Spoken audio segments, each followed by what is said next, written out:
یا ایھا الذین آمنوا لا تسألوا عن اشیاء ان تبد لکم تسؤکم، اے لوگو جو ایمان لائے ہو، تم ایسی چیزوں کے بارے میں سوال نہ کیا کرو اگر وہ تم پر ظاہر کر دی جائیں تو تمہیں بری لگیں۔ کثرت سوال سے منع کیا گیا ہے کیونکہ اس سے دین مشکل ہو جاتا ہے، اور اگر تم ان کے بارے میں اس وقت سوال کرو جب قرآن نازل کیا جا رہا ہو تو وہ تمہارے لیے ظاہر کر دی جائیں گی، یعنی وقت آنے پر تمہارے سامنے آ جائیں گی۔ اللہ نے ان سے درگزر کیا اور اللہ بہت بخشنے والا، بہت بردبار ہے۔ در حقیقت ان کے بارے میں تم سے پہلے بھی ایک قوم نے سوال کیا تھا، پھر وہ ان کا انکار کرنے والے ہو گئے۔ نہیں مقرر کیا اللہ نے کوئی بحیرہ اور نہ سائبہ اور نہ کوئی وسیلہ اور نہ کوئی حام۔ یہ مویشی جانور ہیں جن کو بتوں کے نام پہ چھوڑ دیا جاتا تھا مختلف حالتوں میں۔ اللہ سبحانہ تعالیٰ نے ان کے اوپر یہ فعل لازم نہیں کیا تھا، لوگوں نے خود ہی یہ چیزیں ایجاد کر لی، یہ بدعات ایجاد کر لی۔ لیکن وہ لوگ جنہوں نے کفر کیا وہ اللہ پہ جھوٹ گھڑتے ہیں، اور ان میں سے اکثر عقل نہیں رکھتے۔ اور جب ان سے کہا جاتا ہے کہ آؤ اس چیز کی طرف جو اللہ نے نازل کی، اور آؤ رسول کی طرف، تو وہ کہتے ہیں ہمیں وہی کافی ہے جس پر ہم نے اپنے باپ دادا کو پایا۔ یاد رکھیے دین کے معاملات میں، دین کے احکامات میں باپ دادا کے قول کی کوئی حیثیت نہیں۔ جب آپ کو کوئی کام عبادت سمجھ کے کرنا ہے تو اس لیے نہیں کرنا کہ وہ میری ساس بھی ختم دیتی تھی تو اس لیے میں بھی دیتی ہوں۔ اس کی کیا دلیل ہے؟ اگر دلیل نہیں ہے تو آپ یہ کام مت کریں۔ تو کسی بھی نیکی کے کام کو کرنے کے لیے آپ کے پاس یا تو قرآن کی کوئی آیت ہونی چاہیے یا رسول اللہ صلی اللہ علیہ وسلم کی کوئی سنت ہونی چاہیے، کوئی حدیث ہونی چاہیے، کوئی دلیل ہونی چاہیے۔ تو بہت سے لوگ غلط کام صرف اس لیے کرتے رہتے ہیں کہ وہ ان کی فیملی ٹریڈیشن ہے یا ان کے ماں باپ یہ کیا کرتے تھے، بس اس کے علاوہ کوئی دلیل نہیں۔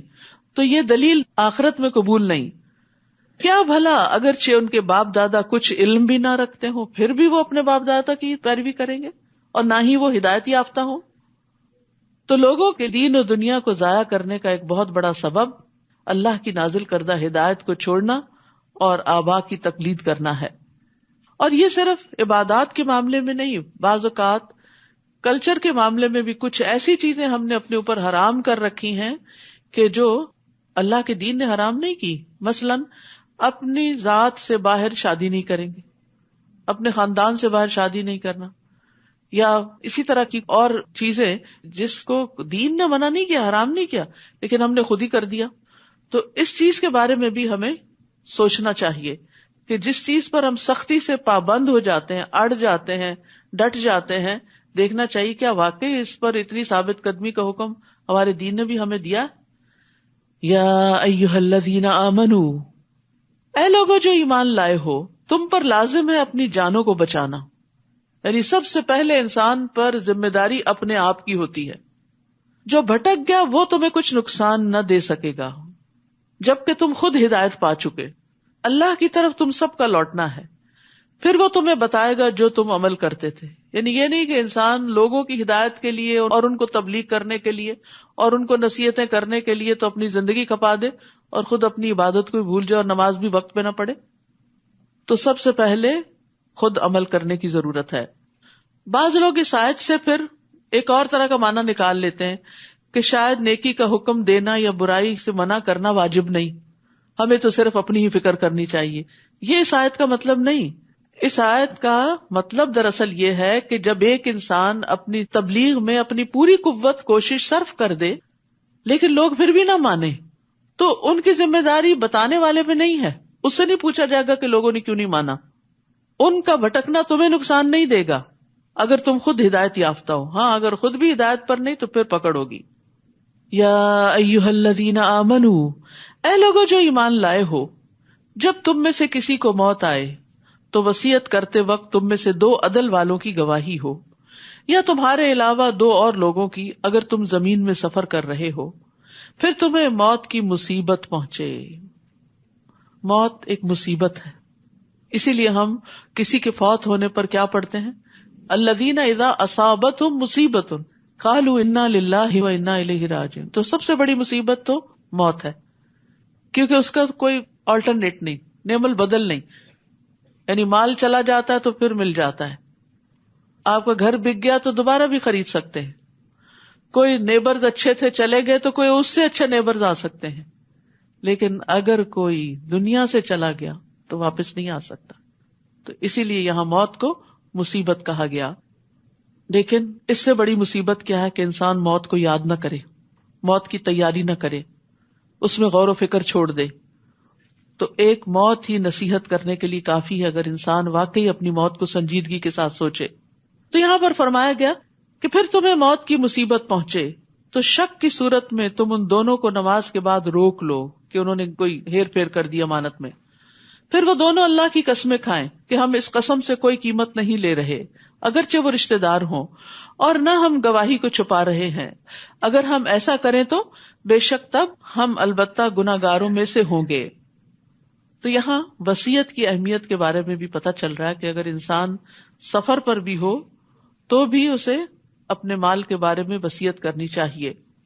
حدیث میں آتا ہے نبی صلی اللہ علیہ وسلم نے فرمایا کسی بھی مسلمان کو لائق نہیں کہ وہ 3 راتیں بھی نہ گزارے مگر اس حال میں کہ اس کی وصیت اس کے پاس لکھی ہوئی. یعنی اگر اس کے پاس کوئی ایسے مال و دولت ہے، ایک تو یہ ہے کہ جو بھی آپ کی ملکیت ہے وہ وارثوں کے اندر تقسیم ہو جاتی، لیکن اگر آپ اپنی زندگی میں کوئی اپنے مال کا حصہ کسی خاص مقصد کے لیے وقف کرنا چاہتے ہیں، کسی مسجد کے لیے، کسی دینی ادارے کے لیے، کسی غریب رشتہ دار کے لیے، کسی مسافر خانے کے لیے، کوئی کنواں کھدوانے کے لیے، کہ آپ کے مرنے کے بعد آپ کے مال میں سے وہ چیز نکال لی جائے اور اس فلاں مد میں دے دی جائے، تو اس کو انسان جلد از جلد لکھ لے اور لکھ کر رکھ لے تاکہ بعد میں پھر وارث سارا مال اپنے میں تقسیم کر لے اور آپ کے لیے کچھ بھی نہ بچے. یعنی آپ کا مال آپ کی زندگی میں آپ کا ہے، مرنے کے بعد آپ کا نہیں ہے. ہاں صرف اتنا حصہ آپ کی مرضی کے مطابق استعمال ہوگا جس کی آپ وصیت کر جائیں گے، لیکن وہ وصیت بھی 1/3 میں ہوتی ہے.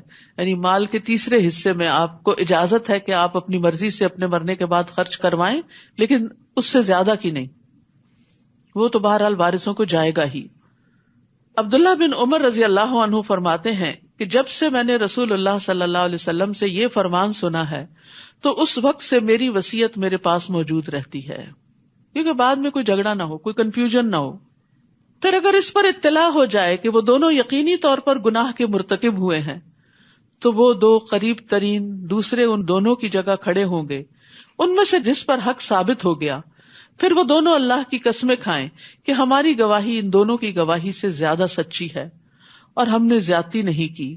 اگر ہم ایسا کریں تو یقیناً تب ہم البتہ ظالموں میں سے ہوں گے. یہ طریقہ زیادہ قریب ہے کہ وہ گواہی کو اس کے اصل رخ پر لائیں یا وہ ڈریں کہ ان کی قسمیں ان کے ورثاء کی قسموں کے بعد رد کر دی جائیں گی. اور اللہ سے ڈرو اور سنو، اور اللہ فاسق قوم کو ہدایت نہیں دیتا. واتقوا اللہ واسمعوا، یعنی تقوی کے ساتھ سننا وہ ہوتا ہے جس میں انسان عمل بھی کرتا ہے، اور اگر نہیں تو پھر ہدایت سے دور نافرمان ہے، اور نافرمان کو پھر ہدایت نہیں ملتی، نیکی کی توفیق نہیں ملتی. جس دن اللہ رسولوں کو جمع کرے گا پھر وہ پوچھے گا تم کیا جواب دیے گئے تھے؟ وہ کہیں گے ہمیں کچھ علم نہیں، بے شک تو ہی غیبوں کا خوب علم رکھنے والا ہے. یعنی اس کا یہ مطلب نہیں کہ رسول انکار کر دیں گے کہ ان کی امتیں جو کچھ کرتی رہی انہیں پتا نہیں. یہ اصل میں اس دن کی ہیبت اور ہولناکی کی وجہ سے. یاد رکھیے آخرت کا دن بڑا سخت دن ہے کہ اس دن رسول بھی گھبرا جائیں گے جنہوں نے زندگی میں کبھی کوئی گناہ نہیں کیا. تو جس شخص کے دل میں اس دن کا ڈر آ جائے پھر اس کی زندگی میں تقویٰ آ جاتا ہے، پھر وہ برائیوں سے بچنے کی فکر کرتا ہے کہ میرا اس دن کیا بنے گا جب سبھی ساتھ چھوڑ جائیں گے، نہ مال کام آئے گا، نہ اولاد، نہ دوست، نہ رشتہ دار، نہ شہرت، نہ نام، کچھ بھی نہیں. تو گھبراہٹ سے کہیں گے کہ ہمیں علم نہیں، لیکن جب تھوڑے تسلی میں آئیں گے تو وہ جواب دیں گے اور اپنی امتوں کے بارے میں گواہی دیں گے کہ انہوں نے پیغام قبول کیا یا نہیں. اذ قال اللہ یا عیسی ابن مریم اذکر نعمتی علیک وعلی والدتک، جب اللہ فرمائے گا اے عیسی ابن مریم میری اس نعمت کو یاد کرو جو تم پر اور تمہاری والدہ پر ہوئی، جب میں نے روح القدس کے ساتھ تمہاری تائید کی، یعنی جبریل علیہ السلام کے ساتھ تمہاری مدد کی، تم لوگوں سے گہوارے اور ادھیڑ عمر میں کلام کرتے تھے، اور جب میں نے تمہیں کتاب و حکمت اور تورات اور انجیل کی تعلیم دی، اور جب تم میرے اذن سے مٹی سے پرندے کی شکل کی مانند بناتے پھر اس میں پھونک مارتے تو وہ میرے اذن سے پرندہ بن جاتا، اور تم پیدائشی اندھے اور برس والے کو میرے اذن سے اچھا کر دیتے تھے، اور جب تم میرے اذن سے مردوں کو نکالتے تھے اور جب میں نے بنو اسرائیل کو تم سے روکا تھا جب تم ان کے پاس واضح دلائل لے کر آئے تھے، یعنی انہوں نے ان کے قتل کا ارادہ کیا تھا، تو ان میں سے جنہوں نے کفر کیا وہ کہنے لگے یہ تو کھلم کھلا جادو، ہر پیغمبر کی تعلیم کو جادو کہہ کے جھٹلا دیا گیا، اور یہ دراصل لوگوں کا اپنے آپ ہی کو دھوکہ دینا تھا۔ تو اس آیت سے بنیادی طور پر عیسیٰ علیہ السلام کی ربوبیت کا رد کیا جا رہا ہے کہ لوگ ان کو الہ مانے، کیونکہ انہوں نے کیا کہا تھا، میں نے سب کام اللہ کے اذن سے کیے ہیں، تخلیق کے جو کام ہیں وہ اللہ کے اذن سے کیے ہیں۔ اور پھر ہم سب کو یاد رکھنا چاہیے کہ کسی بھی انسان سے فائدہ یا نقصان صرف اللہ کے اذن سے ہوتا ہے، اس لیے اپنے اندر سے ڈر نکال دینا چاہیے اور اللہ پہ بھروسہ کرنا چاہیے۔ بعض اوقات ایسا خوف لائق ہوتا ہے نا، فلاں شخص مجھے بدنام کر دے گا، فلاں شخص مجھ پہ ظلم نہ کرے، فلاں ایسا نہ کرے، نہیں، سب کچھ اللہ کے ہاتھ میں ہے۔ نبی صلی اللہ علیہ وسلم نے ابن عباس سے فرمایا تھا، یا غلام جان رکھو اگر ساری دنیا مل کر بھی تمہیں نفع پہنچانا چاہے تو تمہیں نفع نہیں پہنچا سکتی سوائے اس کے جو اللہ نے تمہارے لیے لکھ دیا، اور اگر سارے مل کر تمہیں نقصان پہنچانا چاہیں تو تمہیں نقصان نہیں دے سکتے سوائے اس کے جو اللہ نے تمہارے لیے لکھ دیا۔ قلم اٹھا لیے گئے اور صحیفے خشک ہو گئے۔ تو اصل قوت، قدرت، طاقت اللہ کے ہاتھ میں ہے۔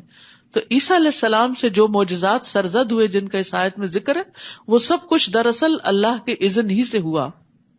اور یاد کرو جب میں نے حواریوں کی طرف الہام کیا کہ مجھ پر اور میرے رسول پر ایمان لاؤ، اللہ نے ان کے دل میں ڈالا، انہوں نے کہا ہم ایمان لائے، قالوا آمنا واشہد باننا مسلمون، اور گواہ رہو کہ بے شک ہم مسلمان ہیں۔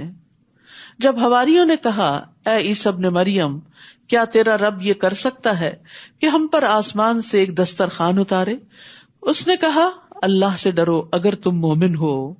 انہوں نے کہا ہم چاہتے ہیں ہم اس میں سے کھائیں اور ہمارے دل مطمئن ہو جائیں۔ آپ دیکھیے عیسیٰ علیہ السلام نے کیسے کیسے معجزات نہیں دکھائے تھے، اس کے بعد مزید کا مطالبہ ہے، اور ہم جان لیں کہ تم نے ہم سے سچ کہا تھا اور ہم اس پر گواہوں میں سے ہو جائیں۔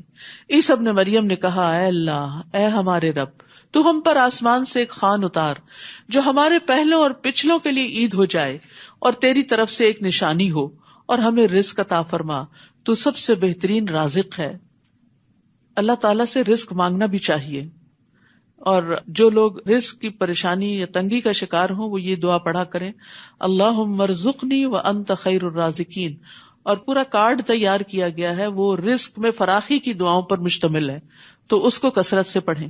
یعنی جو لوگ بھی اس معاملے میں پریشان ہوتے ہیں کہ ان کے حالات تنگ ہیں یا کیا بنے گا ان کا، یا جاب نہیں ہے یا اور اسی طرح کے مسائل ہیں، تو یہاں پر عیسیٰ علیہ السلام بھی دعا مانگ رہے ہیں، وَارْزُقْنَا وَأَنْتَ خَيْرُ الرَّازِقِينَ، اور اللہ کو رازق ماننا اللہ کو بڑا پسند ہے کہ ہم اس کو رازق مانیں۔ ہم رزق لوگوں کے ہاتھ میں سمجھتے ہیں، اس کو خوش کر دیں تو ہمیں فلاں چیز مل جائے گی، اس کو خوش کر دیں تو وہاں سے یہ بینیفٹ حاصل ہو جائے گا، جبکہ رزق کی کنجیاں اللہ کے ہاتھ میں ہیں۔ قال اللہ انی منزلها علیکم، اللہ نے کہا بے شک میں اسے تم پر نازل کرنے والا ہوں، تو جو کوئی تم میں سے اس کے بعد کفر کرے گا تو میں ضرور اسے ایسا عذاب دوں گا جو میں نے جہان والوں میں سے کسی ایک کو نہ دیا ہوگا۔ اور جب اللہ کہے گا اے عیسیٰ ابن مریم، کیا تم نے لوگوں سے کہا تھا کہ اللہ کو چھوڑ کر مجھے اور میری ماں دونوں کو الہ بنا لو؟ وہ کہے گا پاک ہے تو، میرے لیے مناسب نہیں کہ میں وہ بات کہوں جس کا مجھے حق نہیں۔ اگر میں نے یہ کہا ہوتا تو یقیناً تو اسے جانتا ہوتا، تجھے پتا ہے میں نے نہیں کہا ایسا کچھ، تو جانتا ہے جو میرے نفس میں ہے، میں نہیں جانتا جو تیرے نفس میں ہے۔ یہ بات بھی اس لیے کہی جا رہی ہے کہ لوگوں کو پتہ چل جائے کہ عیسیٰ علیہ السلام کا الہ ہونے میں کوئی حصہ نہیں، بے شک تو ہی غیبوں کا خوب علم رکھنے والا ہے۔ تو یہاں پر آپ دیکھیے عیسیٰ علیہ السلام کا ایک خوبصورت انداز کے جواب دینے سے پہلے تسبیح کی، سبحانک۔ تو یہ بھی ایک اچھا انداز ہوتا ہے کہ بعض اوقات آپ کوئی دین کی بات بیان کر رہے ہوتے ہیں تو بیچ بیچ میں اپنے لیکچر کے دوران، گفتگو کے دوران آپ بار بار سبحان اللہ کا لفظ کہیں، یعنی بیان کرنے والا بھی اور سننے والے بھی جہاں کوئی بات دل کو لگے اللہ کی، وہاں سبحان اللہ پڑھیں کہ پاکی اللہ کے لیے، سب تعریف اللہ ہی کے لیے ہے۔ اور انہوں نے خاص طور پر یہاں کیوں تسبیح کی کہ جس بات کی نسبت ان کی طرف کی گئی وہ اس سے اپنے آپ کو بری ذمہ قرار دیتے ہیں، اور دوسرے اللہ کی عزت اور اس کی پکڑ کے خوف سے عاجزی اختیار کرتے ہوئے اللہ کی پاکی بیان کر رہے ہیں. تو بندے کے ایمان کی علامت ہوتی ہے کہ وہ اللہ سبحانہ وتعالیٰ کے ساتھ مخاطب ہوتے ہوئے ادب اختیار کرتا ہے. اللہ سبحانہ وتعالیٰ سے ایسے باتیں نہیں کرنی چاہیے جیسے ہم آپس میں ایک دوسرے سے کر رہے ہوتے ہیں یا کسی بچے سے کر رہے ہوتے ہیں. اللہ سبحانہ وتعالیٰ سے ہر طرح کی بات کر لیں لیکن ادب اور احترام کے ساتھ. اللہ بہت بڑا ہے.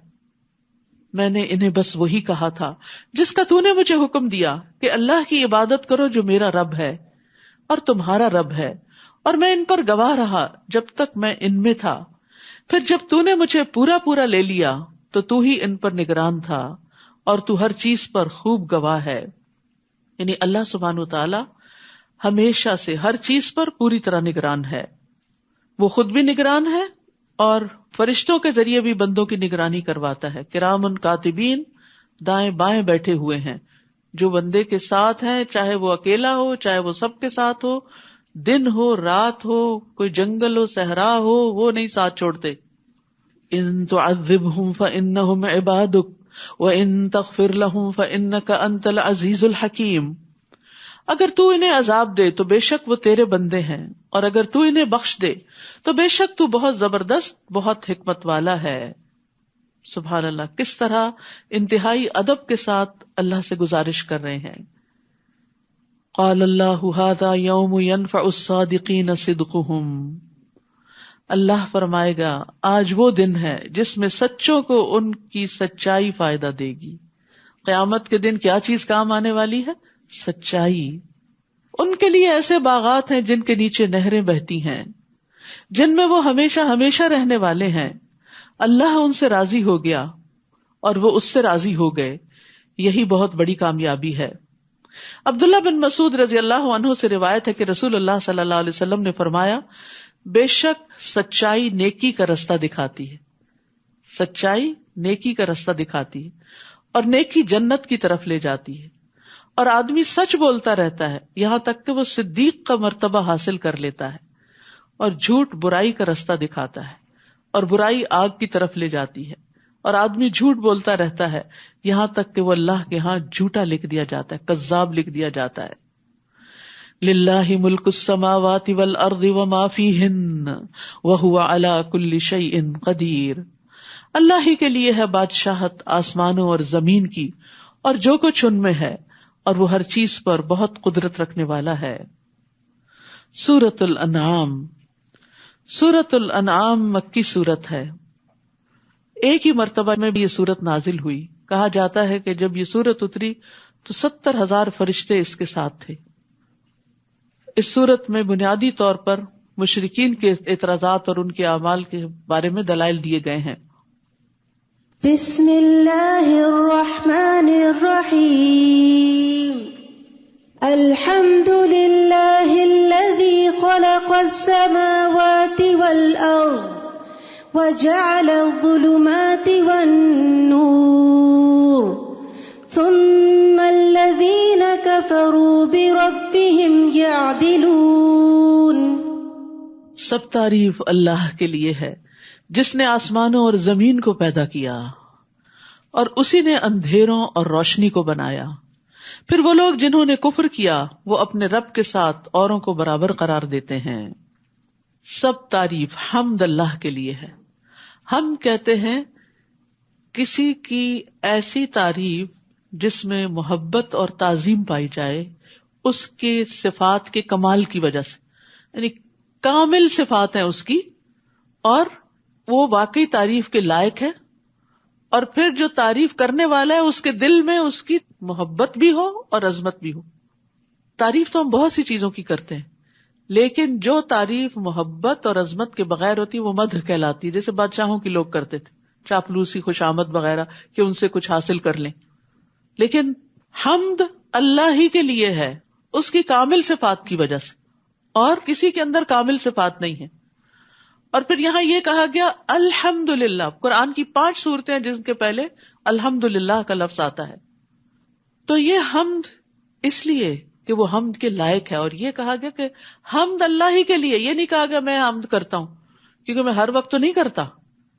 لیکن جب یہ کہہ دیا جائے حمد اللہ ہی کے لیے ہے تو پھر اس میں سے زمانہ نکل جاتا ہے ہمیشہ، ماضی میں بھی، حال میں بھی، مستقبل میں بھی، اور وہ اس کے لائق بھی ہے. تو سب تعریف اللہ ہی کے لیے ہے جس نے آسمانوں اور زمین کو پیدا کیا. یعنی کس بنا پر کہ اس کے اتنے بڑے بڑے کمالات ہیں، صفات کمال کی وجہ سے حمد ہے. یعنی اللہ سبحانہ تعالیٰ ہی خالق کائنات ہے، اس لیے سب تعریف اسی کی ہے. اور اس نے اندھیرے زیادہ ہیں اور روشنی کو بنایا. لیکن وہ لوگ جنہوں نے کفر کیا اللہ سے، اور یہاں اللہ کی الوہیت سے، کیونکہ ربوبیت سے تو اہل مکہ بھی انکار نہیں کرتے تھے کہ اللہ ہی رب ہے، لیکن اللہ کو الہ نہیں قرار دیتے تھے، اس کے ساتھ شرک کرتے تھے. فرمایا جنہوں نے کفر کیا اس بات کا، وہ اپنے رب کے ساتھ اوروں کو برابر قرار دے دیتے ہیں، یعنی بتوں وغیرہ کو. تو یاد رکھیے منعم حقیقی اللہ ہی ہے. رسول اللہ صلی اللہ علیہ وسلم کی دعوت کیا تھی؟ آپ نے فرمایا میں اس اللہ کی طرف دعوت دیتا ہوں جو اکیلا ہے. وہ اللہ کہ جب تم پر کوئی مصیبت آتی ہے اور تم اسے پکارتے ہو تو وہ تمہاری مصیبت کو دور کرتا ہے. جب تم کسی بیابان اور جنگل میں راستہ بھول جاؤ اور اس سے دعا کرو تو وہ تمہیں واپس پہنچا دیتا ہے. اور جب تم قحط سالی میں مبتلا ہوتے اور اس سے دعا کرتے ہو تو وہ تمہارے لیے پیداوار ظاہر کر دیتا ہے. تو یاد رکھیے حمد اور شکر اللہ ہی کے لیے ہے جو اکیلا رب ہے، مالک ہے، الہ ہے، عبادت کے لائق ہے. وہی ہے جس نے تمہیں مٹی سے پیدا کیا، پھر اس نے موت کا ایک وقت مقرر کیا اور قیامت کا وقت بھی مقرر ہے. یعنی ایک جرنی ہے، ایک سفر وہ ہے جو اس دنیا میں تم گزار رہے ہو، اور ایک پھر موت کے بعد، اور ایک پھر موت کے بعد جی اٹھنے کے بعد. پھر بھی تم شک کرتے ہو. وہ اللہ ہی ہے الہ برحق آسمانوں اور زمین میں، یعنی آسمان میں بھی وہی الہ ہے، زمین پر بھی وہی الہ ہے. وہ تمہارے پوشیدہ اور ظاہر کو جانتا ہے، اور وہ جانتا ہے جو کچھ تم کماتے ہو. تمہاری ساری کمائی، کوششیں اور تمہارے اچھے برے عمل سب اس کو پتا ہیں.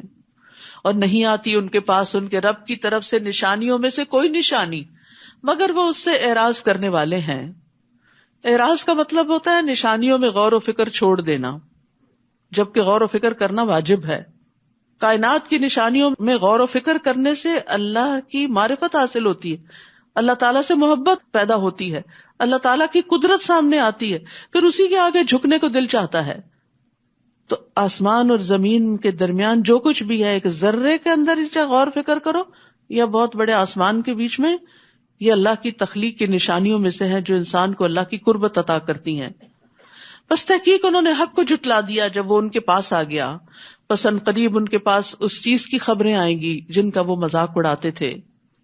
کیا انہوں نے دیکھا نہیں کہ ہم نے ان سے پہلے کتنی ہی قوموں کو ہلاک کر دیا جنہیں ہم نے زمین میں ایسی قوت دے رکھی تھی جو ہم نے تمہیں نہیں دی. یعنی بڑی بڑی قوت والی ترقی یافتہ قومیں اللہ نے تباہ کر دی. اور ہم نے ان پر آسمان سے بہت برسنے والا میਂہ بھیجا، اور ہم نے نہریں بنائی جو ان کے نیچے بہتی تھیں. پھر ہم نے انہیں ان کے گناہوں کی وجہ سے ہلاک کر دیا، اور ان کے بعد ہم نے دوسری قومیں اٹھائیں. تو یاد رکھیے گناہ نعمت کے زوال کا باعث بنتے ہیں. اللہ نے نعمتوں کی فراخی کی، انہوں نے ناقدری کی، ناشکری کی. فَأَهْلَكْنَاهُمْ بِذُنُوبِهِمْ، تو ان کے گناہوں کی وجہ سے پھر ہم نے ان کو ہلاک کر دیا. نعمتیں ختم ہو گئیں اور ان کی جگہ اور لوگ دنیا میں آ گئے. تو یاد رکھیے ہر مصیبت گناہ کی وجہ سے ہی آتی ہے، اور صرف توبہ سے ہی اس کو دور کیا جا سکتا ہے. یہ بات اگر انسان یاد رکھے تو بہت سے مسائل سے چھٹکارا پا لے. تو گناہوں کی کثرت پر پھر عذاب آ جایا کرتا ہے. رسول اللہ صلی اللہ علیہ وسلم نے فرمایا چھوٹے گناہوں سے بھی اپنے آپ کو بچاؤ، کیونکہ بعض اوقات بہت سے چھوٹے گناہ بھی اکٹھے ہو کر انسان کو ہلاک کر دیتے ہیں. تو اس میں سیکھنے کی بات یہ ہے کہ جب کوئی مصیبت آئے تو انسان غور و فکر کرے کہ آئی کیوں، میں کیا غلط کرتا تھا. تو اس غلطی کو سوچ کر پھر توبہ کی جائے، اس کا کفارہ ادا کیا جائے، صدقہ خیرات کیا جائے تاکہ وہ مصیبت ٹل جائے. اور اگر ہم آپ پر کاغذ میں لکھی ہوئی ایک کتاب نازل کرتے جس کا وہ مطالبہ کر رہے تھے، پھر وہ اسے اپنے ہاتھوں سے چھو بھی لیتے، ٹچ کر لیتے، صرف دیکھتے نہیں چھوتے بھی، تب بھی جن لوگوں نے کفر کیا وہ ضرور کہتے یہ تو کھلا جادو ہے، اور انہوں نے کہا کہ اس پر کوئی فرشتہ کیوں نہیں اتارا گیا، اور اگر ہم کوئی فرشتہ اتار دیتے تو معاملے کا فیصلہ ہی کر دیا جاتا، پھر وہ مہلت نہ دیے جاتے، اور اگر ہم اس رسول کو ایک فرشتہ بناتے تو ہم اسے لازماً ایک آدمی ہی بناتے، اور ہم ان پر اس معاملے کو مشتبہ کر دیتے جس میں وہ اب شبہ کر رہے ہیں۔ اہل مکہ کہتے تھے کہ انسان کیوں پیغمبر ہے، وہ تو ہم جیسا ہی ہے، کوئی فرشتہ ہونا چاہیے۔ تو اللہ تعالیٰ نے فرمایا اگر فرشتہ اصلی شکل میں آئے تو تمہیں نظر ہی نہ آئے تو پھر کیا فالو کرو گے اس کو، اور اگر انسانی شکل میں آئے تو پھر وہ انسان ہی ہوگا، تو کیا فائدہ ایسا مطالبہ کرنے کا۔ اور یقیناً آپ سے پہلے کئی رسولوں کا مذاق اڑایا گیا، تو ان میں سے جن لوگوں نے مذاق اڑایا انہیں اسی عذاب نے گھیر لیا جس کا وہ مذاق اڑایا کرتے تھے۔ تو جب دین کی وجہ سے، آپ کے حجاب کی وجہ سے، یا آپ کی نماز کی وجہ سے، یا آپ دین کی تبلیغ کے کام کی وجہ سے آپ کا اگر مذاق اڑایا جائے تو غم نہ کیا کریں، اس کام کو چھوڑ نہ دیا کریں، کیونکہ پیغمبروں کا بھی مذاق اڑایا گیا جو اللہ کی محبوب ترین ہستیاں تھیں۔ غم نہ کریں کیونکہ آخرت، عاقبت، انجام تقوی والوں ہی کے لیے ہے۔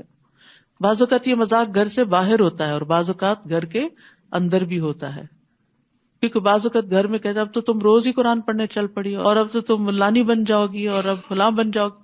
تو ایسی صورت میں انسان سوچتا ہے کہ یہ روز مجھ سے باتیں نہیں سنی جاتی، بہتر ہے میں چھوڑ ہی دوں۔ نہیں، چھوڑنا نہیں ہے نیکی کے کام کو۔ بہت دفعہ ایسا ہوتا ہے کہ لوگ ناسمجھی کی بنا پر آج آپ کا مذاق کرتے ہیں، لیکن کل وہی آپ کے انتہائی قدردان بھی ہو جاتے ہیں۔ تو اللہ کی طرف سے ایک امتحان ہوتا ہے نا کہ کون شخص کتنا سچا ہے، کتنا مخلص ہے اپنے اس نیکی کے کام میں جو واقعی وہ کہہ رہا ہے کہ میں اللہ کے لیے کر رہا ہوں۔ کیونکہ جو کام اللہ کے لیے کیا جاتا ہے وہ بندوں کی باتیں بنانے پہ چھوڑ نہیں دیا جاتا، یہ ہماری نیت ہی کا ٹیسٹ ہوتا ہے۔ کہہ دیجئے چلو پھرو زمین میں، پھر دیکھو کیسا ہوا انجام جھٹلانے والوں کا۔ کہہ دیجئے کس کا ہے جو کچھ آسمانوں اور زمین میں ہے، کہہ دیجئے اللہ ہی کا ہے، اس نے اپنی ذات پر رحمت کرنا لازم کر لیا ہے۔ وہ تمہیں قیامت کے دن ضرور بضرور جمع کرے گا جس کے آنے میں کوئی شک نہیں ہے۔ وہ لوگ جنہوں نے اپنے آپ کو خسارے میں ڈالا بس وہ ایمان نہیں لائیں گے، یعنی ان کے سامنے جتنے بھی دلائل آ جائیں وہ نہیں مانیں گے۔ اور یہاں بڑی اچھی بات جو پتہ چل رہی ہے کہ رحمت اللہ نے اپنے اوپر لازم کی ہوئی، لہذا اللہ سے رحمت مانگا کریں۔ اللہم انی اسألک من فضلک ورحمتک فإنہ لا یملکھا الا انت۔ اے اللہ میں تجھ سے تیرے فضل اور تیری رحمت کا سوال کرتا ہوں کیونکہ بے شک تیرے سوا کوئی اس کا مالک نہیں، اور اسی کے لیے ہے جو آسمانوں اور زمین میں ٹھہرا ہوا ہے، اور وہ خوب سننے والا، خوب جاننے والا ہے۔ یہاں خاص طور پر سکون کا ذکر کیا گیا ہے، جو ٹھہرا ہوا ہے۔ سکون اللہ کی نعمتوں میں سے ایک بہت بڑی نعمت ہے۔ جب رات آتی ہے خاص طور پر تو بہت سی چیزیں چلنے سے رک جاتی ہیں اور ایک راحت کا سما ہوتا ہے، تو اس پر بھی اللہ کا شکر ادا کیا کریں۔ کہہ دیجئے کیا میں اس اللہ کے سوا جو آسمانوں اور زمین کا پیدا کرنے والا ہے کسی اور کو اپنا سرپرست بنا لوں، حالانکہ وہی سب کو کھلاتا ہے اور اسے نہیں کھلایا جاتا۔ کہہ دیجئے بے شک مجھے حکم دیا گیا ہے کہ میں اسلام لانے والوں میں سب سے پہلا ہو جاؤں، اور یہ کہ آپ ہرگز مشرکین میں سے نہ ہوں۔ کہہ دیجئے اگر میں اپنے رب کی نافرمانی کروں تو بے شک میں بڑے دن کے عذاب سے ڈرتا ہوں، جس سے اس دن عذاب پھیر دیا گیا تو یقیناً اس نے اس پر رحم کیا، اور یہی واضح کامیابی ہے۔ وَإِن يَمْسَسْكَ اللَّهُ بِضُرٍّ فَلَا كَاشِفَ لَهُ إِلَّا هُوَ، اور اگر اللہ آپ کو کوئی نقصان پہنچائے تو اس کے سوا اسے کوئی دور کرنے والا نہیں۔ تکلیف دور اللہ ہی کر سکتا ہے، اور اگر وہ آپ کو کوئی خیر پہنچائے تو وہ ہر چیز پر خوب قدرت رکھنے والا ہے، وہ پہنچا سکتا ہے۔ وہ بندوں کی طرح محتاج نہیں ہے کہ ان کے پاس ہوگا تو کسی کو دیں گے اور جب نہیں ہوگا تو نہیں دیں گے۔ وہ تو خزانوں کا مالک ہے، زمین کے بھی اور آسمان کے بھی، بس مانگنے والے بنے، اور اس سے مانگنا ذلت کی بات نہیں، عزت کی بات ہے۔ بندوں سے مانگنا ذلت کی بات ہوتی ہے، اللہ سے مانگنا نہیں۔ اور وہ اپنے بندوں پر غلبہ رکھنے والا ہے، اور وہ بہت حکمت والا، خوب باخبر ہے۔